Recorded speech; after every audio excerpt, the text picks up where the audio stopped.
నిజంగానే ఈ Biscoff recipe అంత హిట్టా? అంత హైప్ ఇస్తున్నారు కదా! So, let's give a try.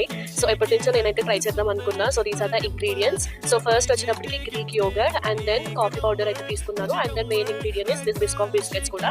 So, first బౌల్‌లో ఏంటంటే అండ్ అడిషనల్‌గా హనీ కూడా తీసుకున్నా. సో, ఫస్ట్ బౌల్‌లో మనం గ్రీక్ యోగర్ట్ అంతా నీట్‌గా ఏసేసుకున్నాం అనమాట మొత్తం.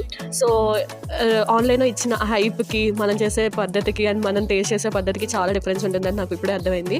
సో, ఎందుకు అలా అంటున్నాను అనేది ముందు ముందే మీకే తెలుస్తుంది. అసలు టేస్ట్ ఎలా ఉంది, నిజంగా బాగుందా బాలేదా అని మీకు చెప్తాను నేను. So, don't miss the end. So, ఆ కాఫీ మిశ్రమం అనేది నేను ఇందులో మిక్స్ చేసేసాను అనమాట. నీట్‌గా బ్లెండ్ అయిపోయింది. చూడడానికి మాత్రం చాలా టెంప్టింగ్‌గా ఉంది. అలా అని బాలేదని కాదు, చాలా బాగుంది. Let's see.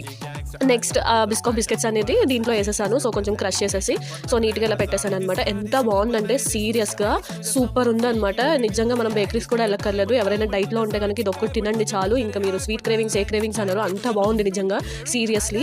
So, then Biscoff biscuits కూడా ఇట్లా పెట్టా. అలా పెట్టడం మనకి ఇష్టం లేక సో, దాన్ని మళ్ళీ ముంచేసాను అనమాట దాంట్లోని.